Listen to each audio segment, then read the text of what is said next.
계속해서 우리는 새 언약, 다시 말하자면 복음에 근거한 예수님의 속죄 사역에 대해서 말씀을 하고 있습니다. 예수님의 속죄 사역은 첫 번째 제사인 율법에 근거한 구약의 제사보다 우월하다는 것을 여기서 말하고 있습니다. 그래서 여기 어제 우리가 살펴본 9장 23절부터 28절에서는 그리스도는 죄에서 우리를 구원해 주셨고 심판에서 우리를 구원해 주신다는 것을 알게 되었습니다. 이어서 오늘 말씀에서는 구약의 제사는 불완전하지만 그리스도의 제사는 완전하고 영원하다는 것을 말하고 있습니다.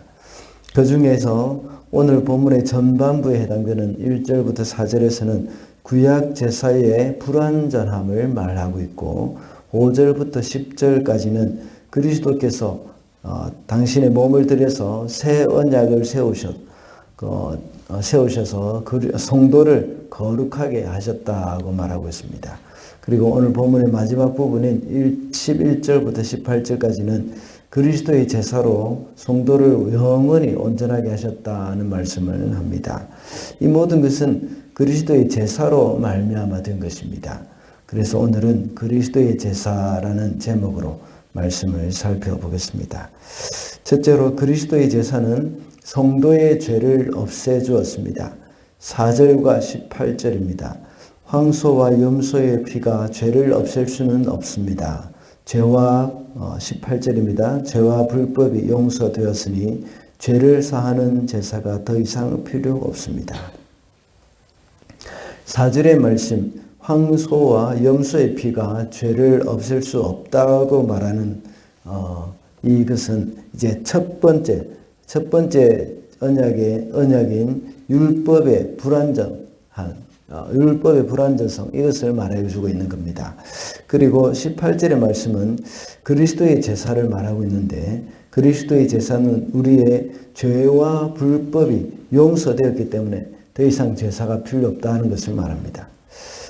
유대교가 행하는 짐승의 피로 드리는 제사는 죄를 일시적으로 가리는 것입니다. 그러나 없앨 수는 없습니다.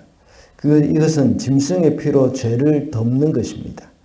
다윗이 시편 51편에서 기도할 때에 개역 한글 성경에 보면 내 모든 죄악을 도말하소서라고 말합니다.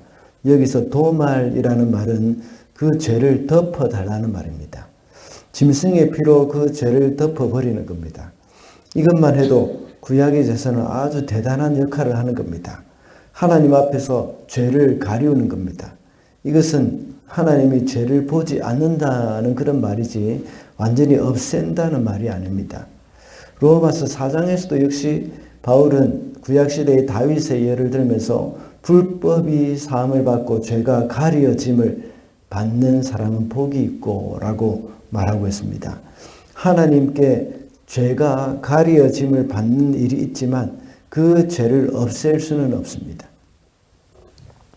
그러나 그리스도의 제사로 인하여 이제는 죄와 불법이 용서되어서 죄를 사하는 제사가 더 이상 이제 이 죄를 가리는 제사, 구약의 제사가 더 이상 필요가 없게 되었습니다. 하나님의 아들이시며 또 하나님이신 그리스도의 죽음으로 인해서 한 번의 영원한 또 영원히 완전한 제사가 드려졌습니다. 그 죄의 용서가 이루어졌기 때문에 더 이상 제사가 필요가 없게 되었습니다. 둘째로 그리스도의 제사는 하나님과의 관계에서 성도를 완전하게 해주었습니다. 1절과 14절입니다. 율법은 장차 올 좋은 것들의 그림자일 뿐이요 실체가 아니므로 해마다 반복해서 드리는 똑같은 희생제사로서는 하나님께로 나오는 사람들을 완전하게 할 수 없습니다. 14절입니다. 그는 거룩하게 되는 사람들을 단 한 번의 희생제사로 영원히 완전하게 하셨습니다. 그리스도의 제사가 한 번에 완전하게 되어서 죄 사함을 받게 되었다고 말하는 이유가 그 제사로 인해서 성도들이 완전하게 되었기 때문입니다. 율법에 의해서 드리는 첫 번째 언약의 제사는 하나님의 백성을 완전하게 할 수 없습니다. 그것은 그냥 죄를 덮어버리는 것에 불과하다고 했습니다. 왜냐하면 그것은 실체가 아니라 그림자에 불과하기 때문입니다. 그래서 그것을 해마다 반복해서 드려야 합니다. 그렇게 함으로 우리의 죄를 다시 생각나게 하는 역할도 하게 되지만 실체가 오실 것이라는 것을 계속 마음에 상기시켜 주는 것입니다. 그리스도의 희생으로 인하여서 우리가 완전하게 되었다는 것은 우리가 전혀 죄를 짓지 않을 정도의 완전성을 말하는 것이 아니라 이것은 제의적인 표현인데 이것은 첫 번째 대지에서 말씀드린 바와 같이 이 죄가 남아있다는 것이 아닙니다. 단 한 번의 제사로 죄를 없이 하실 수 있다는 것입니다. 이것은 하나님과의 관계도 역시 완전히 회복이 되었다는 의미이기도 합니다. 어떤 목사님은 속죄제와 화목제를 잘 설명해 주셨습니다. 속죄제는 누군가가 죄를 지어서 집에서 쫓겨났을 때에 일단 집으로 들어오게 허락을 하는 것입니다. 예전같이 친해지거나 사랑하는 관계로 회복되는 것은 아니고 단지 더 이상 적대적으로 지내지 않겠다 하는 그런 정도의 관계입니다. 거기에 비해서 화목제는 관계의 회복까지 가져와서 서로 이야기하고 서로 사랑하고 친밀한 관계를 누리는 것입니다. 오늘 본문에 나오는 번제와 속죄제는 바로 이런 속죄의 단계에 있다고 할 수 있습니다.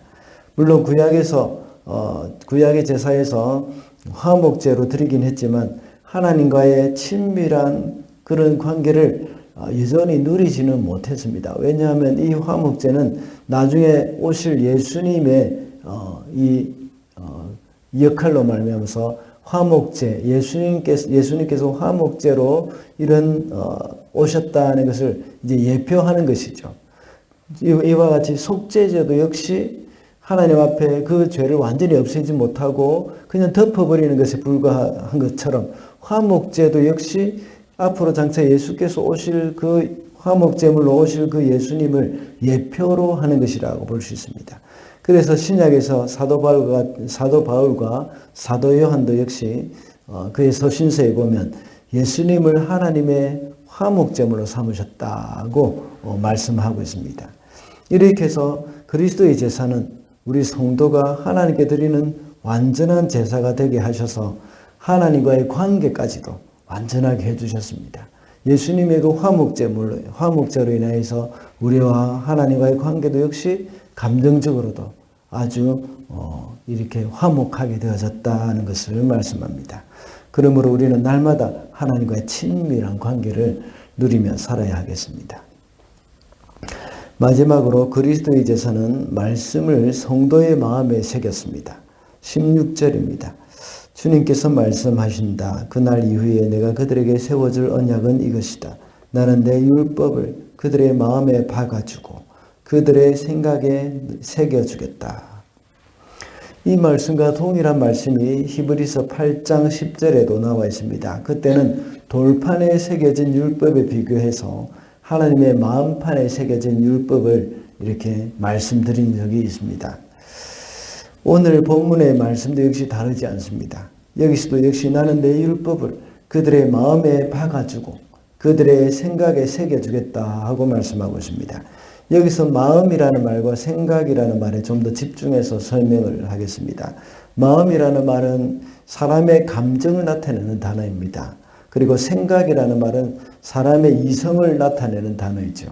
하나님의 말씀을 우리의 감정에 박아놓고 우리의 이성에 새겨주었다는 것입니다. 하나님의 율법을 좋아하게 될 것이라는 의미입니다. 그리고 우리의 이성으로 그것을 늘 생각하면서 그 말씀대로 살게 될 것이라는 것을 말하는 것입니다. 그전에는 율법을 잊어버릴 때도 있고 벌을 받을 것 같은 두려움으로 억지로 율법을 지켜왔습니다. 그러다가 율법을 어기게 되면 다시 하나님께 나와서 속죄제를 드리게 됩니다. 그러나 그리스도의 제사로 인해서 이제는 그런 의무감 같은 것이 사라져버린 겁니다. 그 대신 하나님의 율법을 좋아해서 늘 그것을 생각하면서 살게 된다는 것입니다. 앞에서 말씀드린 화목제로 인해서 하나님과의 감정적인 관계까지도 회복이 되어졌다는 것, 그것과 비슷한 맥락이라고 볼 수 있습니다. 그래서 우리가 율법을 좋아하게 되고 하나님의 말씀을 좋아하게 된다는 겁니다. 다윗은 시편 119편 97편에서 내가 주의 법을 어찌 그리 사랑하는지요 내가 그것을 종일 작은 소리로 읊조리나이다 라고 고백을 합니다. 그러면서 다윗 자신이 하나님의 말씀을 얼마나 사랑하는지 기록해 놓은 것입니다. 우리도 역시 그리스도의 제사로 인하여서 다윗처럼 하나님의 말씀을 사랑하는 자들이 된다는 겁니다. 우리 안에 계시는 성령님의 역사로 하나님의 말씀을 사랑하고 그 말씀대로 사는 것이 우리의 큰 즐거움이 됨을 고백하며 살아야 하겠습니다. 말씀을 맺겠습니다. 오늘은 그리스도의 제사라는 제목으로 말씀을 살펴봤습니다. 그리스도의 제사로 성도의 죄를 없앨 수 있게 되었다고 했습니다. 그리고 그리스도의 제사로 성도는 하나님과의 관계에서도 완전하게 되었고 또 말씀을 성도의 마음에 새기게 되었다고 했습니다. 오늘도 그리스도의 제사로 인해서 온전한 성도다운 삶을 살아가는 저와 여러분이 되시기를 바랍니다.